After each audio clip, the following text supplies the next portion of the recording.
বাক প্রতিবন্ধী যুবতী আকলিমা এই সুযোগে কোনো এক বখাটের ধর্ষণের শিকার হন তিনি। এরপরই আকলিমা জন্ম দেন এক ফুটফুটে পুত্র সন্তান। কিন্তু প্রতিবন্ধী হওয়ায় সন্তানের বাবাকে সেটি মুখ খুলে বলতে পারছেন না তিনি। নিজের এমন সর্বনাশ ও সন্তানের নিষ্ঠুর ভবিষ্যতের জন্য সাংকেতিক ভাষায় আল্লাহর কাছে বিচার চাইলেন আকলিমা। নোয়াখালী প্রতিনিধি মোহাম্মদ সোহেলের তথ্যচিত্রে বিস্তারিত জানাচ্ছেন এইচ.এম. নাহিয়ান।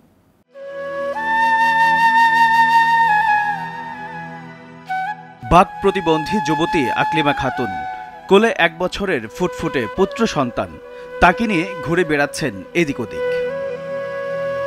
2023 সালের জুলাই মাসে আকলিমা জন্ম দেয় এই পুত্র সন্তানটি। নাম রাখেন ইয়াসিন আরাফাত। কিন্তু অসহায় এই শিশুটি কখনো পাবে না তার পিতৃ পরিচয়। তাতে কি শত দুঃখ কষ্টের মাঝেও সন্তানকে পরম স্নেহ ভালোবাসায় আগলে রেখেছেন বাক প্রতিবন্ধী আকলিমা। নোয়াখালী সদর উপজেলার পশ্চিম চর উড়িয়া গ্রামের দিনমজুর নুরুন নবীর মেয়ে আকলিমা খাতুন 6 বছর বয়সে টাইফয়েড জ্বরে আক্রান্ত হয়ে হারিয়ে ফেলেন বাকশক্তি। সেই থেকে শারীরিক কর্মক্ষমতা থাকলেও কথা বলতে পারেন না আকলিমা। দরিদ্র ঘরের মেয়ে হয় বিভিন্ন বাড়িতে জিয়ের কাজ করতেন তিনি, কিন্তু সেই কাজ করতে গিয়ে তার জীবনে ঘটে সবচেয়ে বড় সর্বনাশ। এক বাড়িতে যাই 2-3 মাস ছিল পরে বাপের বাড়িতে আসছে, কয়েকদিন এখানে ছিল পরে আরেকটা বাড়িতে চলে গেছে। আসার পরে 4 মাস আছে ভেজে বাড়িতে। আসার পর আমি দেখছি যে আসে আর এর শরীরের দিকে নেই। আমি কোটেশন বুঝবার পরে এর বাপ তো জানা না পুরুষ মানুষ, এর মা আছে, মারে নিয়ে আমরা একটা কানাগুলো করলাম যে এটা কীভাবে এটা কী হলো, পরে বাচ্চা এটা হয়েছে।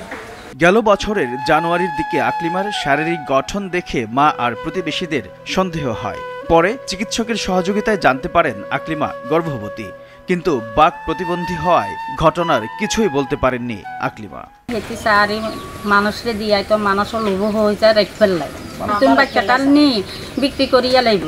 মানে হেতিতে বুঝে না, বোবা মানুষ কথা কইতে পারে না, কারে দিছে কারে কিচ্ছে এটা তো আর কেউ কইতে পারতো না। এরকম কোনো বোবা প্রতিবন্ধী যেন এই এলাকা এই অফিসারের আচার না হয়, এটাই আমি আল্লাহর কাছে কামনা করি। এবং পাশাপাশি এই বাচ্চাটা কে রক্ষণাবেক্ষণ করবে? বাচ্চার এই বোবা মেয়ের মাটাও মারা গেছে, বাপটা অত্যন্ত দুর্বল, গরিব, অসহায়। এদিকে মেয়ের এমন ঘটনা জানার কিছুদিনের মধ্যে মারা যান আকলিমার মা।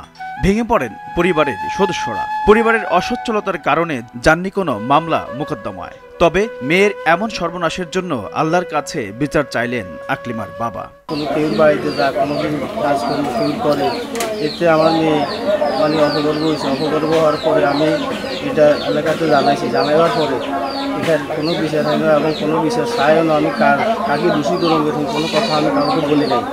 আমি আল্লাহর কাছে বিচার চাইছি যেন আল্লাহ আমার এই বিচারটা যেন করে। আমি এরকম গরিব নিরীহ মানুষ, আমি নিজে চলতে কষ্ট হয় এবং আমি কাজকর্ম খেতে খামারে কাজকর্ম করে খাই।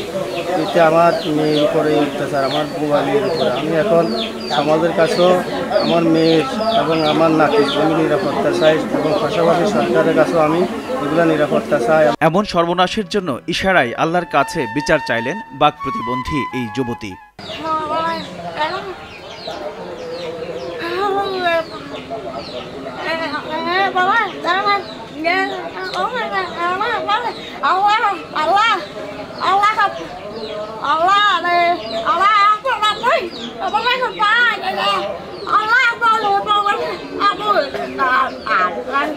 বাক প্রতিবন্ধী যুবতীর এমন সর্বনাশ দেখে হতাশ এলাকাবাসীও। তারা নিজেদের সাধ্য মতো সহযোগিতার হাত বাড়িয়ে দিয়েছেন আকলিমা ও তার সন্তানের জন্য।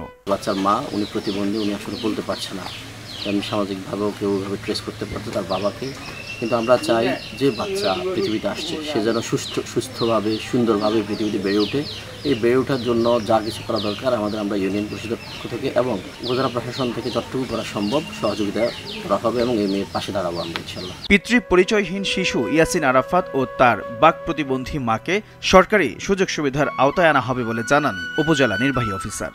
আর আমি সুচিত্রেও বলে দিয়েছি যে চেয়ারম্যানের সাথে কথা বলে ওদের ওখান থেকেও যতটুকু পারে আর কি এভাবেই পারি তাকে সাপোর্ট দেওয়ার জন্য। হ্যাঁ এভাবেই ওকে যে দিক থেকে যত কিছু সাহায্য করার সময় সব দিক থেকে ওকে সাহায্য করবে। বাক প্রতিবন্ধী আকলিমার সাংকেতিক ভাষার বিশ্লেষণ করে তার সর্বনাশের সঙ্গে যুক্ত অপরাধীর পরিচয় শনাক্ত এবং আকলিমা ও তার শিশুপুত্রের নিরাপত্তা নিশ্চিত সহ তাদের জন্য সরকারি সহযোগিতার ব্যবস্থা করা হোক, এমনটাই দাবি এলাকাবাসীর। এইচ এম নাহিয়ান, ভোরের কাগজ।